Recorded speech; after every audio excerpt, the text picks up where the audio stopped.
Boa tarde, pessoal. Sejam muito bem-vindos a esse bate-papo. Eu sou a Alice, eu sou líder do marketing de conteúdo da Desvia Educação. Um bate-papo à distância, né, por conta da pandemia. E a ideia é fazer uma conversa bem descontraída mesmo, bem vida real, com uma pessoa que está vivenciando a prática da engenharia no meio de uma pandemia, uma engenheira jovem, Natália. Eu vou deixar ela se apresentar um pouco para a gente começar a conversar. Se apresente aí, Natália. Boa tarde, gente. Meu nome é Natália Lobo.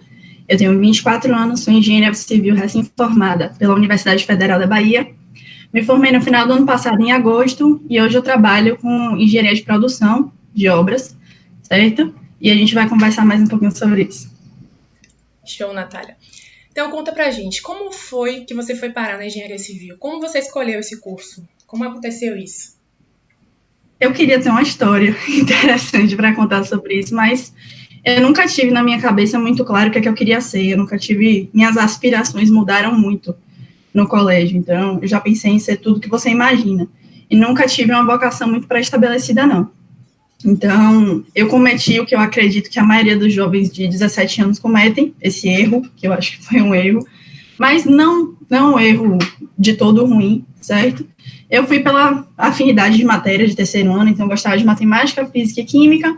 Meu pai era engenheiro químico e eu não entrei de cara em engenharia civil. Então, eu entrei no primeiro momento em engenharia química.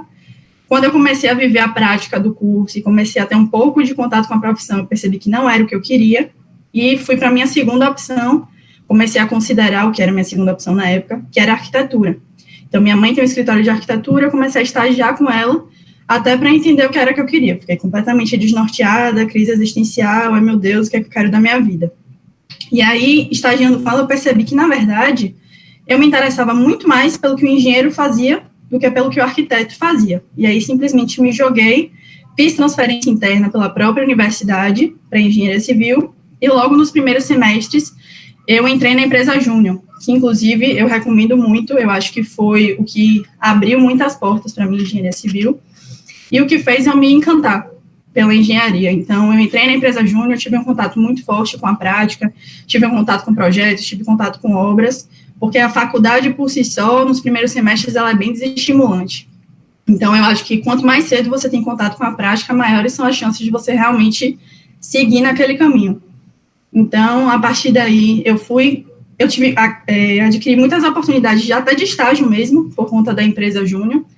E aí, fui estagiando, e aí acabei entrando nessa empresa, que eu comecei como estagiária, estagiei 2 anos lá, e me formei lá, e hoje sou engenheira de produção ainda nessa mesma empresa. Muito legal, Natália, a sua história. E me diz uma coisa, o que foi mais desafiador nessa virada de chave, entre aspas? Muito nova, 23, 22 anos, pelas minhas contas, deixar de ser estagiária, passar a assumir tantas outras responsabilidades. Como é que foi isso para você?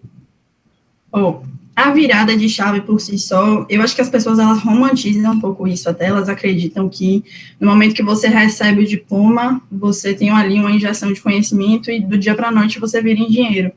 E não é assim que acontece, eu acredito que não só para engenharia. Então, eu tive a sorte, que eu considero como sendo uma sorte mesmo, de ter tido líderes que fizeram essa transição só muito natural.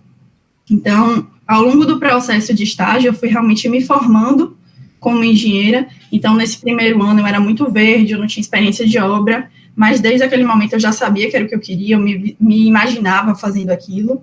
E foi muita transparência com o meu líder, e ele foi realmente me capacitando e me formando, e desde sempre ficou muito claro para a gente que no final da obra ele iria se afastar, iria deixar eu assumir o momento de entrega da obra, era um empreendimento residencial, e aí no momento da entrega para os apartamentos eu iria ficar sozinha, que iria coincidir com o momento da minha formatura, e realmente assumir, né? Obviamente que eu teria um apoio ali, o que me deu mais segurança, mas não foi, eu me formei, virei engenheira e do dia para a noite eu assumi a responsabilidade.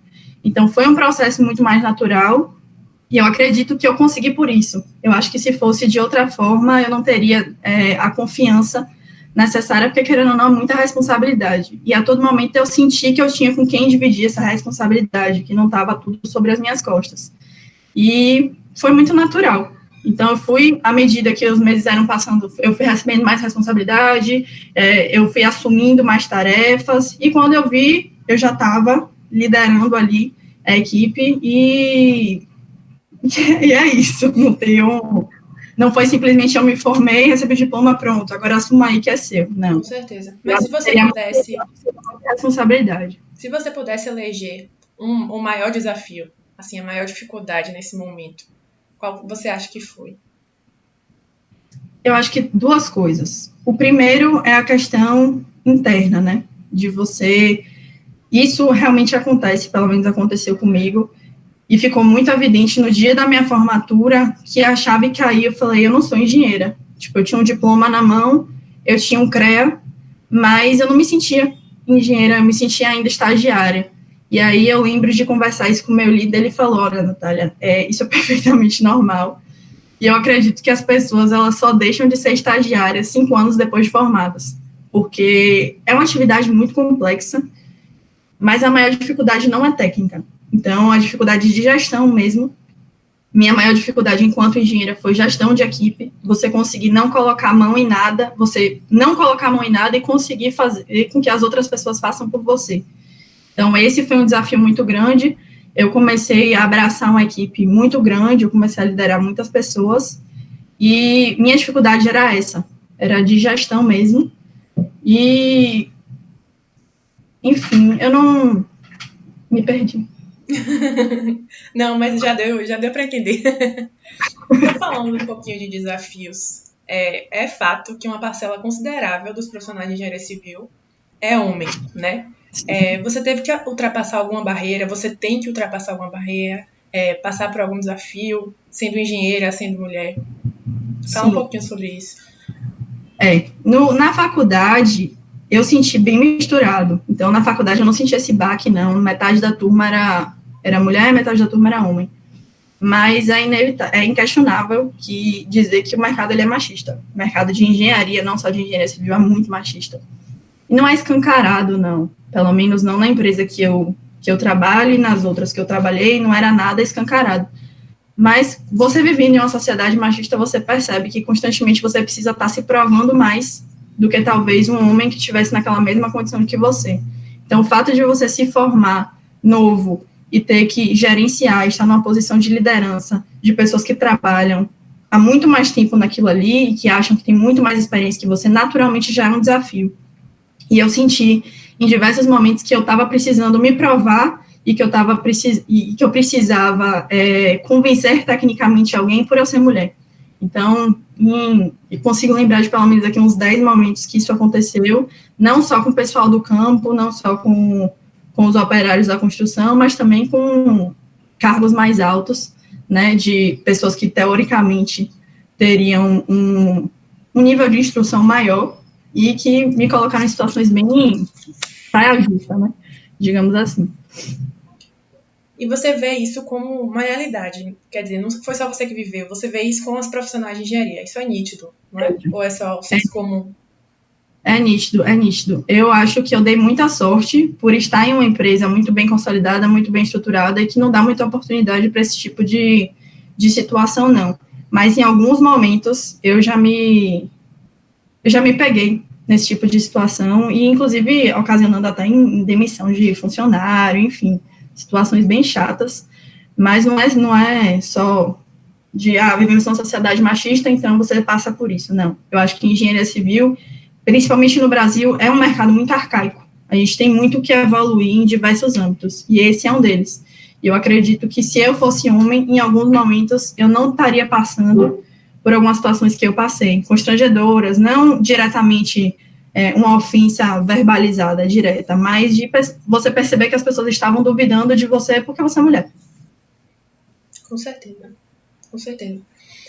Mas é bom que nós temos profissionais como você, não é? Que combatem esse tipo de coisa, né?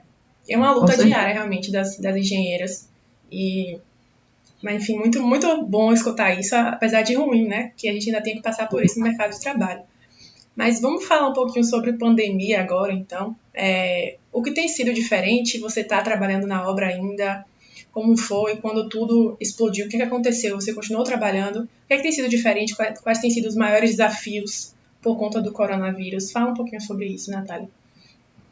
Foi bem assustador. Eu acho que Está sendo um desafio ainda. Então, como foi que tudo aconteceu? Eu acabei de iniciar uma obra nova, eu encerrei uma obra em janeiro, e aí em fevereiro eu fiquei estudando essa nova obra que iria iniciar, também um edifício residencial, com minha equipe. E aí em março a gente pisou pela primeira vez no canteiro de obras, a gente ia iniciar todo o processo de mobilização, para dar o start mesmo na construção. E aí, em março, a gente pisou na obra, passou 3 semanas, teve o surto, né? E aí tudo começou a fechar e a gente ficou sem saber o que fazer. E aí eu paro, porque é muito delicado, a gente não tinha nenhuma... Eu acho que isso acontece com todo mundo, na realidade, né? Não só com engenharia civil. O complicado de parar é você não saber quando é que você vai voltar. E a gente que trabalha com atividades que não dá para ser realizada de home office, parar significaria demitir a equipe. Então, não teria como se sustentar a longo prazo a atividade de construção civil. E a gente começou a olhar ao redor e perceber que os canteiros de obra não estavam parando, mas, ao mesmo tempo, a gente não sentia segurança e nem confiança de deixar nossos colaboradores naquela situação. Então, a gente parou por um mês, mandou todo mundo ir para casa, fez um banco de horas mesmo. A gente foi para casa para estudar de que forma a gente conseguiria viabilizar o trabalho da construção civil num cenário de pandemia. Então, a gente readequou todo o nosso canteiro, a gente redimensionou vestiário, refeitório, área de vivência, de forma a evitar aglomerações. Realmente foi estudando, fazendo um benchmarkzinho com as outras empresas, entender quais as melhores práticas e de que forma a gente conseguiria viabilizar a atividade com segurança no canteiro. Então, levou um mês, mais ou menos, esse estudo. Então, a gente parou o mês de abril todo, e no final de abril a gente retomou as atividades no canteiro e foi pequenos passos, né? Aí a gente foi retomando as atividades aos poucos, parou um mês, depois quando a gente retomou, a gente levou 2 semanas só readaptando o canteiro, porque ninguém estava dimensionando vestiário para que as pessoas ficassem afastadas 2 metros um do outro, nem refeitório, nem área de vivência. E aí depois a gente foi retomando nossas atividades, e eu digo que só hoje, agora em julho, que a gente conseguiu restabelecer o ritmo, porque a gente não tinha segurança, de fato, de contratar a gente e sabendo que daqui a um mês a gente precisaria parar, talvez, existiria essa possibilidade. Então, foi um desafio muito grande, mas eu considero que a gente foi muito feliz na nossa decisão. Eu acho que a gente agiu da maneira correta. Inclusive, hoje a gente está até servindo de inspiração, né, fazendo contato com outras empresas para propagar essas práticas. Eu acho que foram práticas excelentes, que a gente não teve a ideia sozinho, mas que a gente realmente reuniu um pouquinho de cada para conseguir viabilizar, conseguir fazer com que as pessoas se sintam seguras em trabalhar, porque a gente precisa sair de casa todos os dias, e é um desafio grande. Se você me perguntar, Natália, hoje você se sente segura indo trabalhar, saindo para trabalhar todos os dias? Me sinto. Inclusive, é o momento do dia que eu me desligo ali no canteiro, que está todo mundo trabalhando de máscara, com óculos de ampla visão, e que realmente é estranho até virar normal. Então, é chato, é inconveniente você ter que trabalhar embaixo do sol de máscara, de óculos, de capacete, passando álcool gel o tempo todo, é muito desconfortável, ainda mais para quem está com a mão na ferramenta mesmo, mas é o que é necessário para a gente conseguir garantir a segurança do pessoal. E hoje, quando eu entro no canteiro de obras, eu me sinto segura. Então, eu acho que dentro do possível, eu me sinto segura para conseguir trabalhar. E acho que a gente foi muito feliz nisso aí. Mas dizer que isso, fica meio complicado até, porque vários fornecedores pararam de fornecer os materiais, nosso planejamento, a gente está tendo que, uma coisa que a gente planejava uma vez, agora a gente está tendo que replanejar 4, 5, 6 vezes, porque a gente faz todo um planejamento e aí lockdown, aí não pode entrar material, aí não pode entrar serviço, aí não pode contratar mão de obra. Então está sendo um desafio diário, mas eu acho que dentro do possível, a gente está fazendo o nosso melhor. Inclusive, pessoal, quem acompanha a gente aí nas redes sociais, no Carreira Engenharia Civil, nosso Instagram, o Grupo Civil até contribuiu com algumas fotos do canteiro, não foi? A gente mostrou todos os procedimentos, todos os equipamentos que os colaboradores estão tendo que usar, todos os procedimentos, enfim, bastante legal, bem legal mesmo. Se vocês puderem, vejam depois, porque é um exemplo mesmo a ser seguido. Então, para finalizar, Natália, se você pudesse dar um recado para as engenheiras ou para os engenheiros recém-formados, que recado você daria para finalizar esse bate-papo? eu acho que o primeiro de todos, o primeiro conselho, né, nesses poucos anos de experiência que eu tenho, seria não tenha pressa. Eu acho que a grande maioria das pessoas entra na faculdade já pensando no dia da formatura e quer se formar a qualquer custo, como se isso fosse te dar alguma credibilidade, alguma segurança, ou como se fosse do dia para a noite te deixar pronto. Mas eu acho que o momento da faculdade é um momento que é permitido errar. Uma vez que você entra no mercado de trabalho, a tolerância já não é mais a mesma. E eu acho que isso foi um diferencial para mim, o que possibilitou, inclusive, a minha contratação. Então, eu estagiei muito, durante muito tempo, antes de me formar, inclusive, eu atrasei um ano da minha formatura, sabe? Porque eu realmente percebi que o time de contratação seria melhor se eu atrasasse um ano, então eu fiquei um ano praticamente pegando matéria nenhuma, mas porque eu estava muito verde ainda, e eu entendia que eu precisava desse mais um ano de experiência para aumentar minhas chances de contratação. Então, eu tenho muito amigo hoje que se formou em engenharia civil e não teve a oportunidade de estágio e estava com pressa de se formar, e hoje não consegue se reinserir no mercado. Então, acabou indo até para outras áreas. Então, meu primeiro conselho seria esse: não tenha pressa. E absorva o máximo de conhecimento prático ainda durante a universidade. Porque o mercado de construção civil, ele é muito do que indica. Então, diferente de outras áreas que você tem muito processo seletivo, você não vê tanto processo seletivo assim para engenharia civil. E as maiores chances de contratação são se você entra lá ainda como estagiário, e você realmente se formar enquanto engenheiro lá dentro. E a segunda a crise está aí para todo mundo. E eu acho que um dos mercados que mais sofre com a crise é o mercado da construção. E tem muito engenheiro muito bom, muito competente, muito técnico, formado hoje, sem conseguir se reinserir no mercado. E eu, de 24 anos, praticamente sem experiência, consegui ser contratada. Se eu pudesse dar outra dica, seria invista em gestão. Invista em gestão, porque o conhecimento técnico não tem atalho. Você realmente precisa viver aquilo ali, estudar e meter as caras, e você parte do pressuposto do mínimo necessário para você ser um engenheiro, que todo mundo vai ter que passar por isso. Mas eu acho que o diferença é que o mercado está mudando, e essas pessoas com mais idade, que têm muita experiência, eles não têm a mesma resiliência que a gente, não conseguem entender de forma tão prática a importância da gestão no negócio. Então, eu diria que do meu trabalho, 30% é o conhecimento técnico, é o conhecimento acadêmico que eu aprendi na faculdade, e 70% é gestão de pessoas. E eu acho que boa parte dos negócios de hoje em dia é isso. Então, primeiro, não tenha pressa, e o segundo, invista em gestão. Entenda que o que a faculdade te dá é o norte, não é suficiente. E que um profissional, um líder, ele não pode se basear apenas no conhecimento acadêmico, que ele precisa recorrer a outras ferramentas, ele precisa recorrer a ferramentas de marketing para conseguir passar melhor a sua mensagem, ele precisa recorrer a ferramentas de gestão, porque ele precisa liderar a equipe, ele precisa se certificar de que todos os processos vão acontecer da maneira adequada.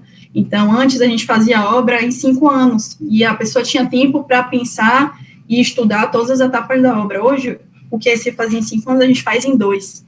Então, a gente precisa se cercar de consultores, de pessoas que tenham conhecimento técnico, e o engenheiro, propriamente, que está ali no campo, na frente de serviço, ele é um gestor.